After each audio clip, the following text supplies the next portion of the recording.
Dios creador, muy perfecto y excelente hacedor de todas las cosas, hizo al hombre, en el que se puede contemplar una excelencia especial, como si fuera una obra maestra, aún más que a sus otras criaturas, en la que ya se había mostrado más que admirable. Porque Él le formó a su imagen y semejanza, de tal manera que la luz de su gloria resplandeció en él. Ahora bien,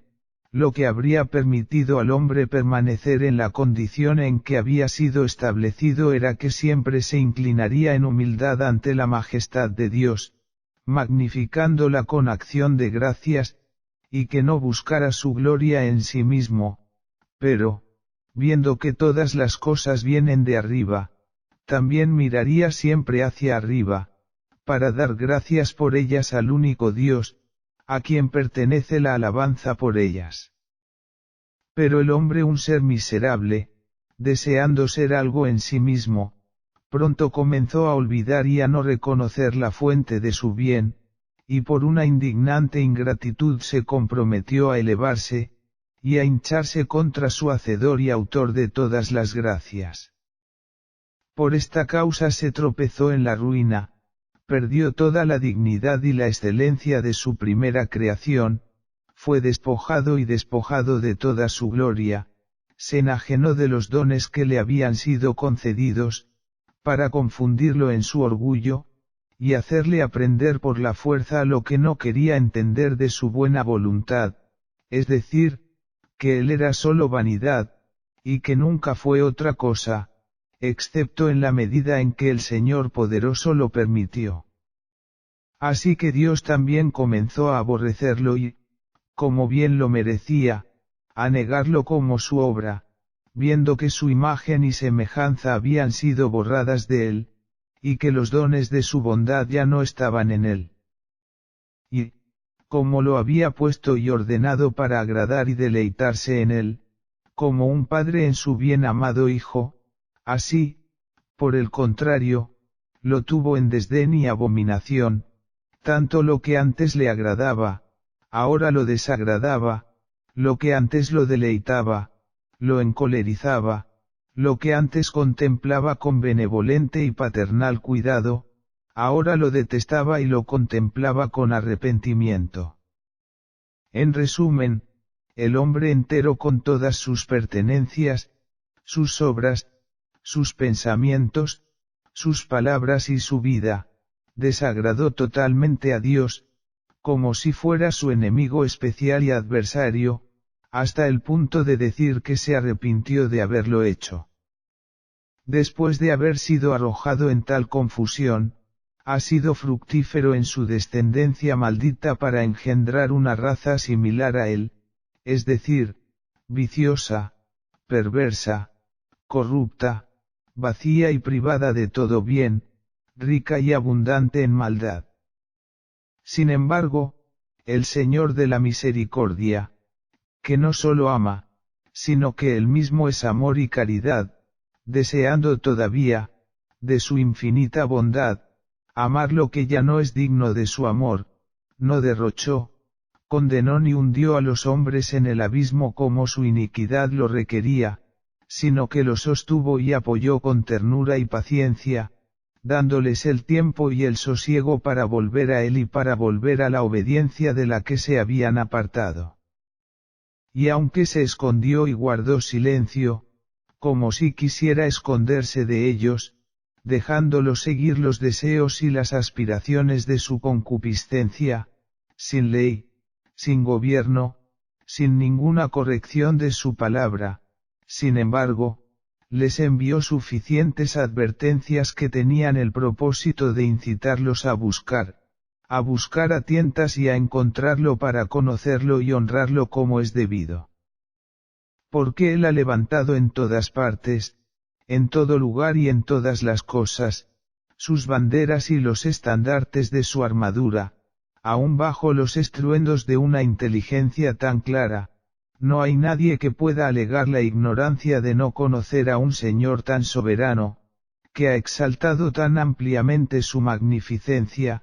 cuando ha escrito y grabado en casi todas las partes del mundo, en los cielos y en la tierra, la gloria de su poder, su benevolencia, su sabiduría, y su eternidad. Por lo tanto, San Pablo ha dicho verdaderamente que el Señor no nos ha dejado sin testigos, ni siquiera hacia aquellos a quienes no ha enviado ningún conocimiento de su palabra.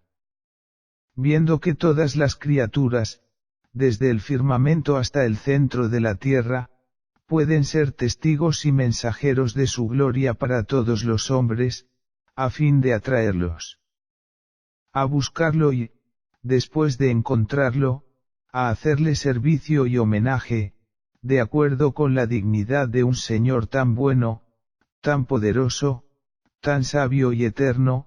y que incluso ayuda a cada uno en su lugar, en esa búsqueda.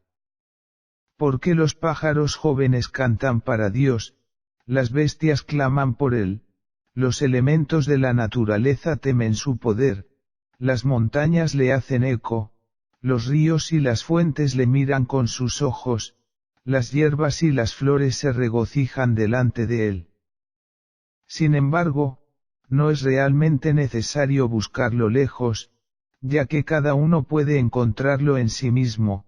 ya que todos somos sostenidos y preservados por su poder sustentador que habita en nosotros.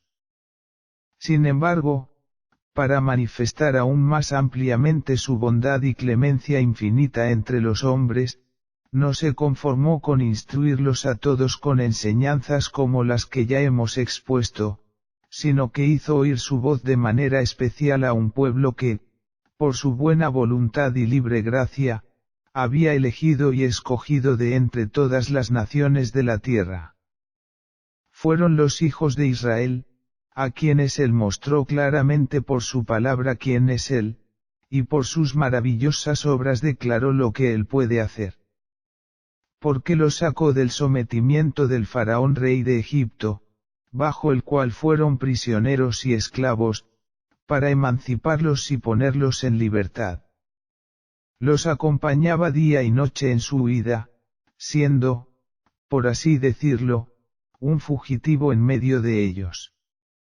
Los alimentó en el desierto, los hizo poseedores del territorio prometido, les dio victorias y triunfos en sus manos. Y, como si no fuera nada para las otras naciones, quería expresamente ser llamado Dios de Israel, y esta única nación sería llamada su pueblo, bajo el acuerdo de que nunca reconocerían a ningún otro Señor ni recibirían a ningún otro Dios. Y este pacto fue confirmado y ratificado por el testamento y testimonio que les dio como garantía. Sin embargo, estos hombres, exhibiendo todo su maldito origen, y mostrándose verdaderos herederos de la iniquidad de su padre Adán, no fueron en absoluto despertados por tales protestas, y no quisieron escuchar la doctrina por la cual Dios les advirtió. Las criaturas sobre las cuales está escrita la gloria y magnificencia de Dios no sirvieron de nada a los gentiles para que glorificaran a aquel de quien testificaron.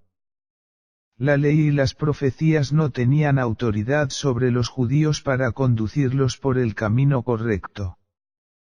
Todos estaban ciegos a la luz, sordos a las advertencias y endurecidos contra los mandamientos. Es muy cierto que los gentiles, asombrados y convencidos por tantos beneficios que contemplaban a su alrededor, se vieron obligados a conocer al bienhechor secreto, de quien procedía tanta bondad. Pero, en vez de dar al verdadero Dios la gloria que le corresponde, se forjaron un Dios según su propio deseo, y de acuerdo con lo que su imaginación loca, en su vanidad y mentira, imaginó. Y no solo un Dios, sino tantos como su temeraria presunción podía fingir y encontrar, de modo que no había ni pueblo ni región que no se hiciese a sí misma dioses nuevos, como mejor le parecía. De allí la idolatría, la señora traidora, tomó su dominio, que ha hecho que los hombres se aparten de Dios y se distraigan con una multitud de estupideces, a las que ellos mismos dieron forma, nombre y ser. Tocante a los judíos, aunque habían recibido y aceptado los mensajes y las exhortaciones que el Señor les estaba enviando por medio de sus siervos, sin embargo, inmediatamente quebrantaron la fe en Él, se apartaron con ligereza de Él, pisotearon y despreciaron su ley, la cual odiaban. Ellos anduvieron en la ley con pesar, se separaron de su casa, y corrieron disolutamente tras los otros dioses, cometiendo idolatría a la manera de los gentiles en contra de su voluntad. Por lo tanto, para llevar a los hombres a Dios, así como a los judíos como a los gentiles, era necesario que se hiciera un nuevo pacto, cierto, seguro e inviolable. Y para establecerla y confirmarla, se necesitaba un mediador que intercediera ante las dos partes para reconciliarlas, sin el cual el hombre permanece siempre bajo la ira y la indignación de Dios, y no tiene medios para librarse de la maldición, la miseria y la confusión en las que ha tropezado. Era nuestro Señor y Salvador Jesucristo, verdadero y único Hijo eterno de Dios, que iba a ser enviado y dado a los hombres por parte del Padre, para ser el restaurador del mundo, de otra manera dispersos, enajenados y destruidos, en quienes desde el principio del mundo siempre hubo la esperanza de recuperar la pérdida hecha en Adán. Porque incluso a Adán, inmediatamente después de su ruina, para consolarlo y confortarlo, se le dio la promesa de que por la simiente de la mujer la cabeza de la serpiente sería aplastada, lo que significaba que, por Jesucristo nacido de una virgen, el poder de Satanás sería derrotado y destruido. Desde entonces, esta misma promesa fue renovada más ampliamente a Abraham, cuando Dios le dijo que, por su simiente, todas las naciones de la tierra serán bendecidas, ya que de su simiente saldría, de acuerdo a la carne, Jesucristo, por cuya bendición serán santificados todos los hombres, cualquiera que sea la región en que se encuentren. Y otra vez, fue repetido a Isaac, en la misma forma y con las mismas palabras. Y después, muchas veces proclamado, repetido y confirmado por el testimonio de diversos profetas, hasta mostrar plenamente, para mayor confianza, de quién nacería, en qué momento, en qué lugar, en qué aflicciones y muerte sufriría, la gloria en que resucitaría, cuál sería su reinado, y a qué salvación conduciría a su pueblo. Primero se nos profetizó en Isaías cómo nacería de una virgen, diciendo, la virgen concebirá y dará a luz un hijo, y le llamará Emmanuel, y 7,14. En Moisés se nos presenta el tiempo cuando el buen Jacob dijo, el cetro no se apartará de Judá, ni el bastón del príncipe de entre sus pies, hasta que venga Silo, y a él será la obediencia de los pueblos, Génesis 49, 10, lo cual fue verificado en el tiempo en que Jesucristo vino al mundo. Porque los romanos, después de haber despojado a los judíos de todo gobierno y control, tenían unos 37 años antes de nombrar a Herodes como rey sobre ellos, un rey que era un forastero, siendo su padre Antipas un idumeo y su madre de Arabia.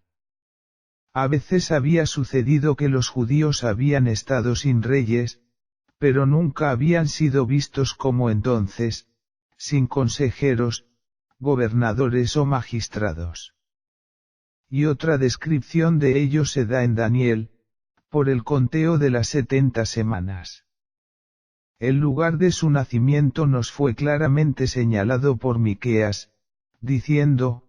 pero tú, Belén de Efrata, aunque eres pequeña entre los clanes de Judá, de ti saldrá uno que será el gobernante de Israel, cuyos orígenes son desde la antigüedad, desde los tiempos antiguos, mi 5:2 NVI. En cuanto a las aflicciones que tuvo que soportar para nuestra liberación,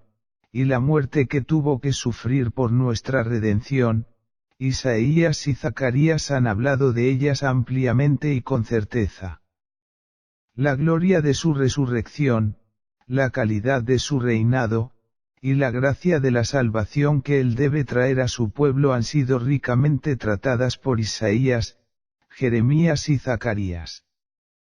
En tales promesas, anunciadas y testificadas por estas personas santas llenas del Espíritu de Dios, los hijos y elegidos de Dios han descansado en paz y se han consolado a sí mismos, y en ellos han alimentado, sostenido y fortalecido su esperanza, esperando que el Señor muestre lo que Él les había prometido, entre los cuales muchos reyes y profetas deseaban fuertemente ver su cumplimiento. Sin embargo, no dejaron de captar en sus corazones y mentes por la fe lo que no podían ver con sus ojos. Y para fortalecerlos aún más en todos los sentidos en la larga espera de este gran Mesías, Dios les dio como prenda su ley escrita, en la cual estaban comprendidas muchas ceremonias, purificaciones y sacrificios, que no eran más que figuras y sombras de las grandes cosas buenas que vendrían por Cristo, que es el único cuerpo y la única verdad de ellos. Porque la ley no podía perfeccionar a nadie, de esa manera solo señalaba y, como un maestro de escuela, dirigía y conducía a Cristo, que era, como dice San Pablo, su fin y cumplimiento. De la misma manera, en muchas ocasiones y en diferentes épocas les mandó algunos reyes, príncipes y capitanes para librarlos del poder de sus enemigos, para gobernarlos en buena paz, para recuperar sus pérdidas, para hacer florecer su reino, y por grandes hazañas para hacerlos renombrados entre todo el resto de la gente, para darles un poco de sabor de las grandes maravillas que recibirán de ese gran Mesías, a quien se desplegarán todas las fuerzas y el poder del reino de Dios. Así pues, cuando llegó la plenitud de los tiempos y expiró el período predeterminado por Dios, vino este gran Mesías tan prometido y tan esperado, perfeccionando y cumpliendo todo lo que era necesario para nuestra redención y salvación. Él fue dado no solo a los israelitas, sino también a todos los hombres, de todos los pueblos y regiones, para que por él la naturaleza humana fuera reconciliada con Dios. Esta reconciliación está plenamente contenida y claramente demostrada en el siguiente libro, la Biblia, que hemos traducido lo más fielmente posible de acuerdo con la verdad y las propiedades de la lengua griega. La producción de esta traducción tiene por objeto permitir a todos los cristianos, francoparlantes, escuchar y reconocer la ley que deben guardar y la fe que deben seguir. Y este libro se llama el Nuevo Testamento con respecto al Antiguo, el cual, en la medida en que debía ser reducido e informado al otro, siendo en sí mismo débil e imperfecto, y por lo tanto ha sido abolido y abrogado. Pero este testamento es el nuevo y eterno que nunca envejecerá ni fallará, porque Jesucristo ha sido su mediador, quien lo ratificó y confirmó con su muerte, en la cual logró la remisión plena y completa de todas las transgresiones que quedaron bajo el primer testamento. La Escritura también la llama Evangelio, es decir, la buena y alegre noticia, en cuanto en ella se declara que Cristo, el Hijo unigénito y eterno del Dios viviente, se hizo hombre para hacernos hijos de Dios su Padre, por adopción. Y así Él es nuestro único Salvador, en quien pone enteramente nuestra redención, paz, justicia, santificación, salvación, y vida, quien murió por nuestros pecados, resucitó por nuestra justificación, ascendió al cielo para hacer para nosotros una entrada allí, para tomar posesión por nosotros y en nuestro nombre, y para permanecer para siempre ante su Padre como nuestro abogado y sacerdote perpetuo, que se sienta a su diestra como Rey, constituido Señor y Maestro sobre todas las cosas, para restaurar todas las cosas en el cielo y en la tierra, lo que todos los ángeles, patriarcas, profetas, apóstoles, nunca habrían podido ni habrían sabido hacer, porque para eso no fueron ordenados por Dios. Y, así como el Mesías había sido prometido tan a menudo en el Antiguo Testamento por muchos testimonios de los profetas, así también por muchos testigos veraces Jesucristo ha sido declarado que como el sin igual, que había de venir y que era esperado. Porque el Señor Dios por su voz y su Espíritu, por sus ángeles, profetas y apóstoles, aun por todas sus criaturas, nos ha hecho tan seguros de ello, que nadie puede contradecirlo sin resistir y rebelarse contra su poder. En primer lugar, Dios eterno por su misma voz, que es sin duda una verdad irrevocable, nos ha dado testimonio de ello diciendo: Este es mi Hijo, a quien amo, en él tengo complacencia. Escúchenlo. Mt 17, 5 NVI. El Espíritu Santo es un gran testimonio de ello para nosotros en nuestros corazones, como dice San Juan. El ángel Gabriel, enviado a la Virgen María, le dijo: Tú quedarás encinta y darás a luz un hijo, y le darás el nombre de Jesús. Él será grande y será llamado el Hijo del Altísimo. El Señor Dios le dará el trono de David su padre, y reinará sobre la casa de Jacob para siempre, su reino no tendrá fin. LC 1 y 31-33. El mismo mensaje en sustancia fue entregado a José, y también después a los pastores, a quienes se les dijo que había nacido el Salvador, que es Cristo el Señor. Y este mensaje no solo fue traído por un ángel, sino que fue aprobado por una gran multitud de ángeles, que todos juntos rindieron gloria al Señor y anunciaron la paz en la tierra. Simeón el justo, en espíritu profético, lo confesó en voz alta, y tomó al niño entre sus brazos, dijo: Señor soberano, como has prometido, ahora despide a tu siervo en paz. Porque mis ojos han visto tu salvación, la cual has preparado delante de todos los pueblos. LC 2 y 29-31. Juan el Bautista también habló de él como era conveniente, cuando, viéndole venir al río Jordán, dijo: Mira, el Cordero de Dios, que quita el pecado del mundo. Juan 1 y 29 NVI. Pedro y todos los apóstoles confesaron, dieron testimonio, y predicaron, todas las cosas que conciernen a la salvación y fueron predichas por los profetas, para ser hechas en Cristo el verdadero Hijo de Dios. Y aquellos, a quienes el Señor había ordenado para ser testigos hasta nuestra época, lo han demostrado ampliamente con sus escritos, como los lectores pueden percibir suficientemente. Todos estos testimonios se unen también en uno, y concuerdan de tal manera, que por tal acuerdo es fácil entender que es una verdad muy cierta. Porque no puede haber tal acuerdo en las mentiras. Sin embargo, no solo el Padre,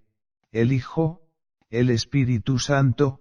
los ángeles, los profetas y los apóstoles dan testimonio de Jesucristo, sino que también sus obras maravillosas demuestran su excelente poder. Los enfermos, cojos, ciegos, sordos, mudos, paralíticos, leprosos, lunáticos, endemoniados e incluso los muertos resucitados por él, llevaban los signos de ello. En su poder él se resucitó a sí mismo, y en su nombre él remitió los pecados. Y por lo tanto, no fue sin causa que él dijo que las obras que su Padre le había dado que hiciera eran suficientemente buenos testigos de él. Además, aun los malvados y los enemigos de su gloria fueron constreñidos por la fuerza de la verdad, a confesar y reconocer algo de ella, como Caifás, Pilato y su esposa. No quiero mencionar los testimonios de los demonios y de los espíritus inmundos, ya que Jesucristo los rechazó. En resumen,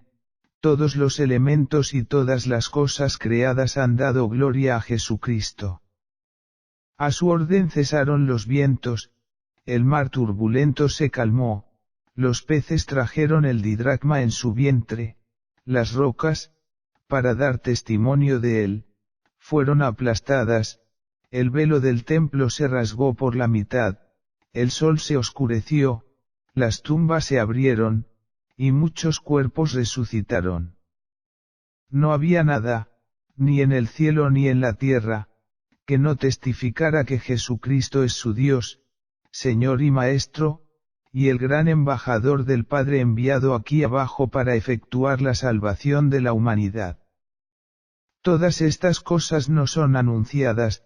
demostradas, escritas y firmadas en este testamento, por el cual Jesucristo nos hace sus herederos al reino de Dios su Padre, y nos declara su voluntad, como lo hace un testador a sus herederos, para que sea ejecutada. Ahora todos estamos llamados a esta herencia sin excepción de personas, hombres o mujeres, pequeños o grandes, siervos o señores, maestros o discípulos, clérigos o laicos, hebreos o griegos, franceses o latinos. Nadie es rechazado de ella, el que por fe segura reciba lo que se le envía, abrazará lo que se le presenta, en suma, reconocerá a Jesucristo como es dado por el Padre. Y sin embargo, nosotros, que llevamos el nombre de cristianos, se nos robará ese testamento, escondido y corrompido. Lo que tan justamente nos pertenece, sin lo cual no podemos pretender ningún derecho al reino de Dios, sin lo cual ignoramos los grandes bienes y promesas que Jesucristo nos ha dado, la gloria y la bienaventuranza que Él ha preparado para nosotros. Sin el Evangelio no sabemos lo que Dios ha mandado o prohibido, no podemos discernir el bien del mal, la luz de las tinieblas, los mandamientos de Dios de las constituciones de los hombres. Sin el Evangelio somos inútiles y vanos, sin el Evangelio no somos cristianos, sin el Evangelio, toda riqueza es pobreza, la sabiduría es locura ante Dios, la fuerza es debilidad, toda justicia humana es condenada por Dios. Pero por el conocimiento del Evangelio somos hechos hijos de Dios, hermanos de Jesucristo, compañeros de los santos, ciudadanos del reino de los cielos, herederos de Dios con Jesucristo, por quien los pobres se hacen ricos, los débiles poderosos, los necios sabios, los pecadores justificados, los afligidos consolados, los incrédulos seguros, los esclavos libres. El Evangelio es palabra de vida y de verdad. Es el poder de Dios para la salvación de todos los creyentes, y la llave del conocimiento de Dios que abre la puerta del reino de los cielos a los fieles, desatándolos de sus pecados, y cerrándolos contra los incrédulos. Bienaventurados todos los que lo oyen y lo guardan, porque así demuestran que son hijos de Dios. Desdichados los que no la escuchan ni la siguen, porque son hijos del diablo. Oh cristianos, escuchad y aprended esto, porque el ignorante perecerá con su ignorancia, y el ciego que sigue al otro ciego caerá con él en la fosa. El único camino a la vida y a la salvación es la fe y la certeza en las promesas de Dios, que no se pueden tener sin el Evangelio, por la escucha y la comprensión de las cuales se da fe viva, con cierta esperanza y perfecta caridad en Dios, y ardiente amor al prójimo. ¿Dónde, pues, está vuestra esperanza si despreciáis oír, ver, leer y retener este santo Evangelio? Aquellos que tienen sus afectos atascados en este mundo persiguen por todos los medios lo que creen que pertenece a su felicidad, sin escatimar su trabajo, o cuerpo, o vida, o renombre. Y todas estas cosas se hacen para servir a este cuerpo miserable, del cual la vida es tan vana, miserable e incierta. Cuando se trata de la vida inmortal e incorruptible, de la bienaventuranza eterna e inestimable, de todos los tesoros del paraíso, no nos obligaremos a perseguirlos. Los que se aplican a las artes mecánicas, por muy viles y prosaicas que sean, se esfuerzan mucho y doblan esfuerzos por aprenderlas y conocerlas, y los que desean ser considerados los más virtuosos atormentan a sus espíritus día y noche para comprender algo de las ciencias humanas, que no son más que el viento y humo. ¿Cuánto más debemos emplearnos, y esforzarnos en el estudio de esa sabiduría celestial que pasa por todo el mundo y penetra hasta los misterios de Dios, que Él se ha complacido en revelar por su santa palabra? ¿Qué, pues, podrá alejarnos de este santo Evangelio? Serán insultos, maldiciones, oprobios, privaciones de honor mundano. Pero sabemos bien que Jesucristo pasó por tal camino, que debemos seguir si queremos ser sus discípulos, y que no consiste en negarnos a sufrir desprecio, ser burlados, humillados y rechazados ante los hombres, para ser honrados, valorados, glorificados y exaltados en el juicio de Dios. Será el destierro, las persecuciones, las privaciones de bienes y riquezas. Pero sabemos bien cuándo seremos desterrados de un país, que la tierra es del Señor. Y cuando seamos echados de toda la tierra, que sin embargo no saldremos de su reino, que cuando seamos saqueados y empobrecidos, tendremos un Padre lo suficientemente rico como para alimentarnos, y que Jesucristo se hizo pobre a sí mismo, para que lo sigamos en la pobreza. Serán aflicciones, cárceles, torturas, tormentos. Pero sabemos por el ejemplo de Jesucristo que es el camino para alcanzar la gloria. Finalmente, será la muerte. Pero ella no nos quita la vida que deseamos.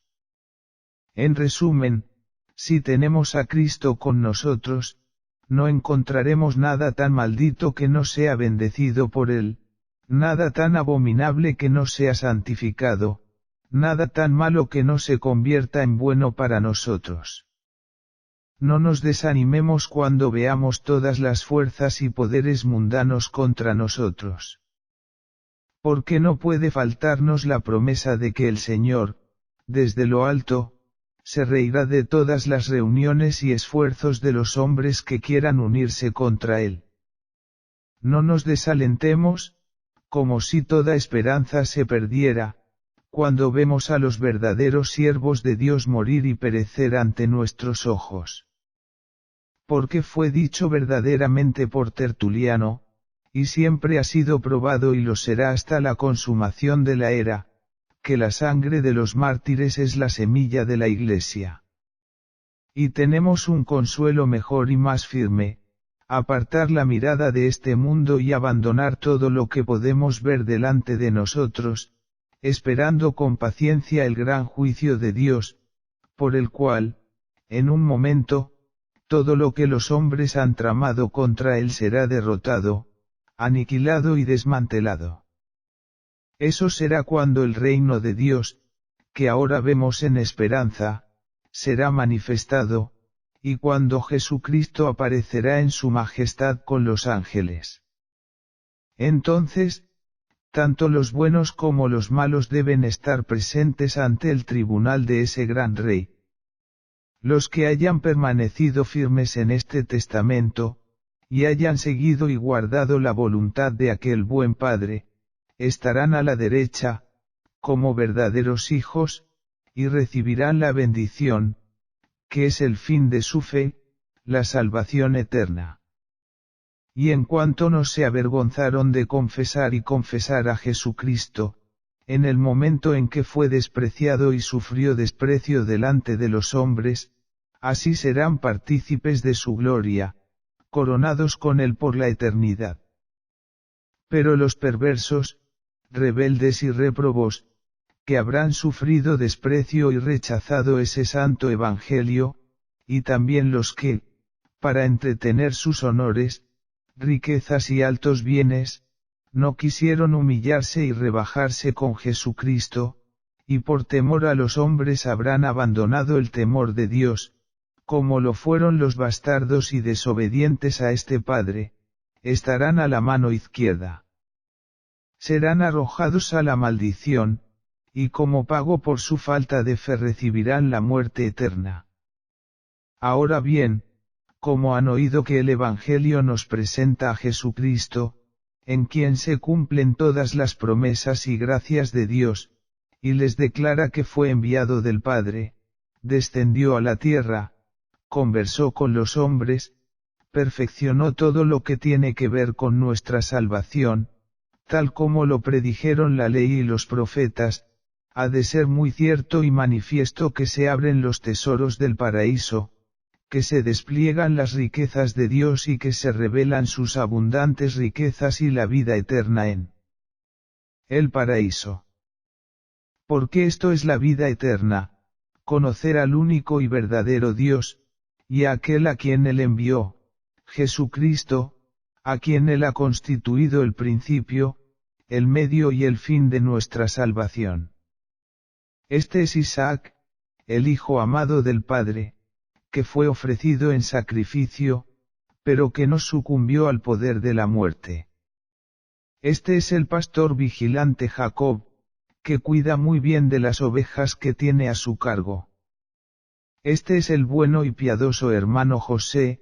que en su gloria no se avergonzó de reconocer a sus hermanos, por muy despreciables y viles que fueran. Este es el gran sacerdote y obispo Melquisedec, habiendo hecho un sacrificio eterno de una vez por todas. Este es el legislador soberano Moisés, escribiendo su ley en las tablas de nuestros corazones por su espíritu.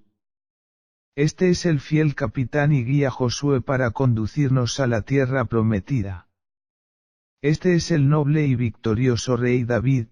sometiendo bajo su mano todo poder rebelde. Este es el magnífico y triunfante rey Salomón, gobernando su reino en paz y prosperidad. Este es el fuerte y poderoso Sansón, quien, por su muerte, aplastó a todos sus enemigos. Y aun cualquier bien que pudiera ser pensado o deseado se encuentra solo en este Jesucristo.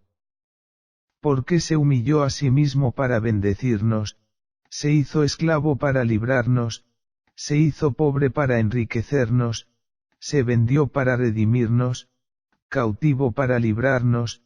condenado para exonerarnos, se convirtió en maldición por nuestra bendición, en oblación de los pecados por nuestra justicia, se desfiguró para reconfigurarnos, murió por nuestra vida,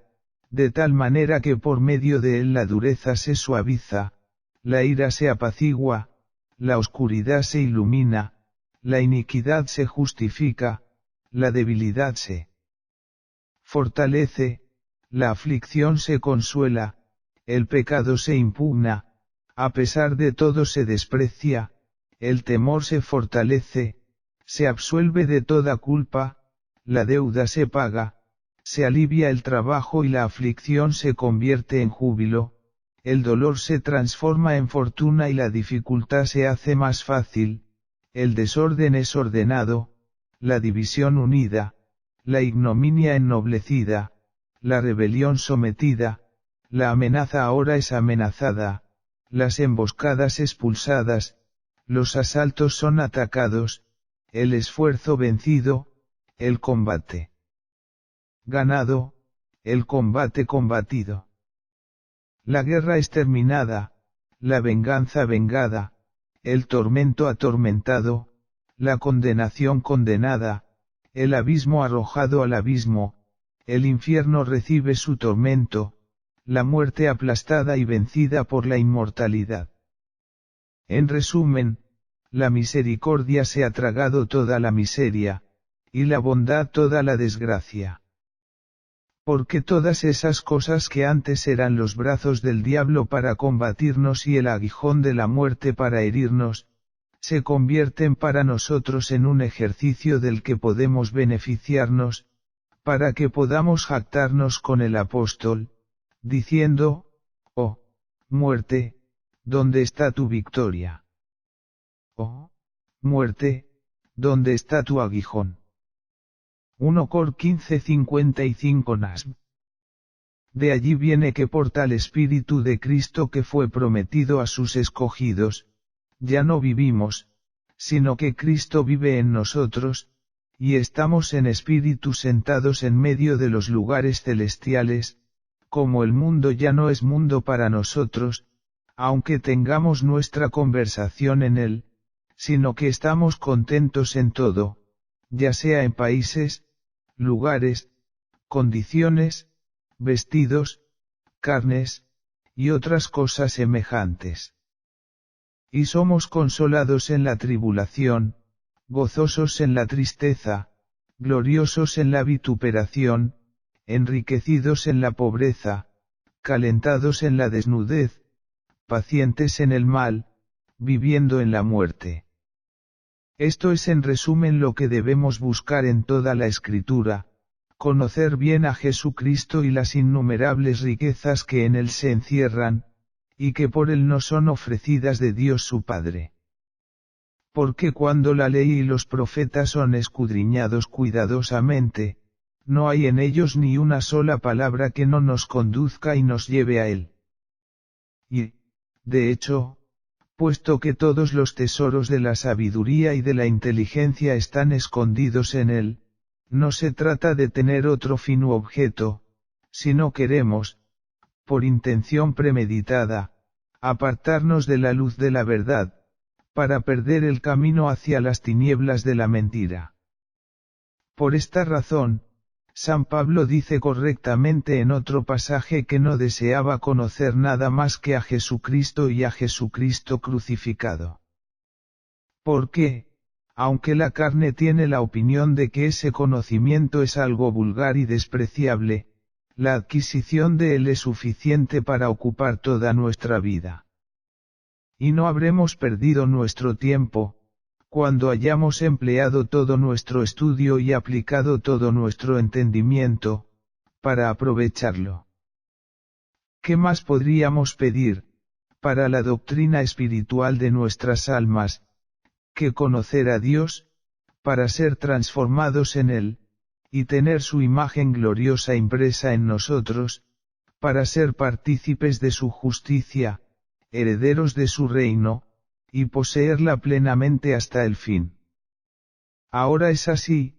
que desde el principio se entregó a sí mismo, y ahora aún más claramente se entrega para ser contemplado en el rostro de su Cristo.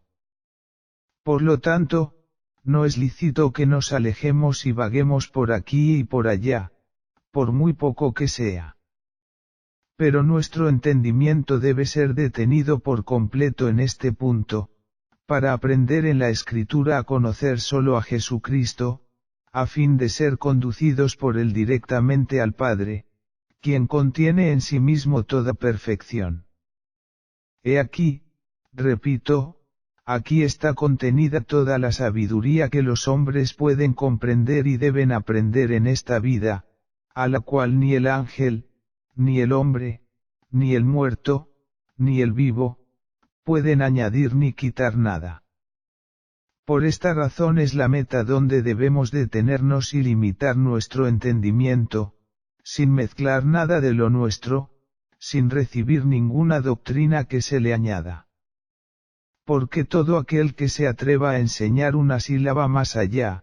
o más allá de lo que allí se nos enseña, debe ser maldecido delante de Dios y de su Iglesia. Y vosotros, reyes, príncipes y señores cristianos, que habéis sido ordenados por Dios para castigar a los malvados y entretener a los buenos en paz según la palabra de Dios, es vuestra responsabilidad hacer que esa santa doctrina tan útil y necesaria sea publicada, enseñada y oída por todos vuestros países, regiones y señoríos, a fin de que Dios sea engrandecido por medio de ustedes, y que sea exaltado su evangelio. Háganlo como legítimamente corresponde a todos los reyes y reinos en toda humildad obedecer y servir a su gloria. Recordad que el imperio soberano, sobre todos los reinos, principados y señoríos, ha sido dado por el Padre al Señor Jesús, para que sea venerado, temido, honrado y obedecido en todas partes, tanto por los grandes como por los pequeños. Recuerden todo lo que fue anunciado por los profetas, que todos los reyes de la tierra le rendirán homenaje como su superior y le adorarán como su Salvador y su Dios,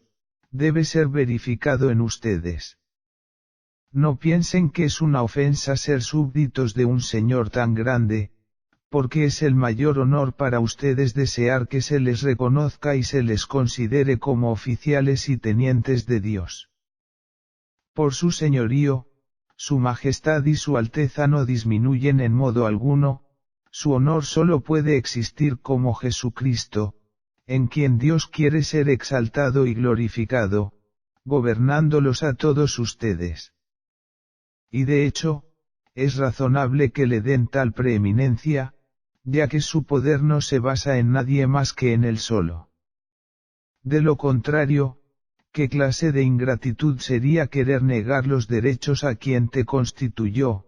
mantiene y preserva en la posición de poder que ocupan? Además, es imperativo que sepan que no existe ningún fundamento mejor ni más firme para mantener a tus señoríos en la prosperidad, que tenerlo como cabeza y maestro, y gobernar a tu pueblo bajo su mano. Y también que, sin él, no solo sus señoríos no pueden ser permanentes o de larga duración, sino que están malditos por Dios y por lo tanto caerán en confusión y ruina. Considerando que Dios ha puesto la espada en sus manos para gobernar sus súbditos en su nombre y en su autoridad, considerando que les ha concedido el honor de otorgarles su nombre y su título, y considerando que ha santificado su estado por encima de los demás, para que su gloria y majestad brillen en ustedes, que cada uno con respecto a él se emplee a sí mismo para engrandecer y exaltar a aquel que es su verdadera y gloriosa imagen, en la cual él se presenta plenamente a sí mismo. Ahora, para hacerlo, no basta con confesar a Jesucristo y profesar ser suyo. Más bien, para llevar este título verdadera y eficazmente, uno debe ceder a su santo evangelio y recibirlo en perfecta obediencia y humildad, lo cual es en realidad el oficio de todos. Pero es especialmente la responsabilidad de ustedes que el evangelio tenga audiencia, y que sea publicado en sus países, para que sea escuchado por todos los que están comprometidos en sus gobiernos, que los reconozcan como siervos y ministros de este gran rey, para servirle y honrarle, obedeciéndole bajo su mano y liderazgo. Eso es lo que el Señor requiere de ustedes cuando, por su profeta, los llama guardianes de su iglesia. Porque esta tutela o protección no consiste en aumentar las riquezas, privilegios y honores del clero, del cual se enorgullece y eleva, vive pomposamente y con una vida plenamente deshonrosa, en contra de la orden de su estado. menos aún si se trata de mantener al clero en su orgullo y sus pompas desordenadas. Por el contrario, esta protección consiste en que la doctrina de la verdad y la pureza del Evangelio permanezca completa, que las sagradas escrituras sean predicadas y leídas fielmente, que Dios sea honrado de acuerdo a las enseñanzas de las escrituras, que la Iglesia esté bien ordenada y que todo lo que contravenga, ya sea a la honra de Dios, ya sea al orden de la Iglesia, sea a su honor, sea al orden de la Iglesia, que sea corregido y echado al suelo, a fin de que el reinado de Jesucristo florezca con el poder de la palabra de Dios. Oh, todos ustedes que son llamados obispos y pastores de los pobres, vean que las ovejas de Jesucristo no se vean privadas de su propio pasto. Asegúrense de que no se prohíba que todo cristiano pueda leer, considerar y escuchar este santo evangelio libremente en su propio idioma, ya que Dios lo quiere, Jesucristo lo ordena, y para lograrlo ha enviado a sus apóstoles y siervos por todo el mundo, dándoles la gracia de hablar en todas las lenguas, para que prediquen en todas las lenguas a todas las criaturas. Los ha hecho deudores de los griegos y de los bárbaros, de los sabios y de los sencillos, para que nadie sea excluido de sus enseñanzas. Ciertamente, si son verdaderamente vicarios, sucesores e imitadores de ellos, su oficio es imitar a los santos apóstoles, vigilando el rebaño, y buscando todos los medios posibles para que todos sean instruidos en la fe de Jesucristo por la pura palabra de Dios. De lo contrario, la sentencia ya está pronunciada y registrada, Dios exigirá sus almas de sus manos. Que el Señor de las lumbreras enseñe a los ignorantes, fortalezca a los débiles, ilumine a los ciegos con su santo y saludable Evangelio por medio de su Espíritu Santo, y haga reinar su verdad sobre todos los pueblos y naciones, para que todo el mundo conozca un solo Dios y un solo Salvador, Jesucristo, una sola fe y un solo Evangelio. Amén.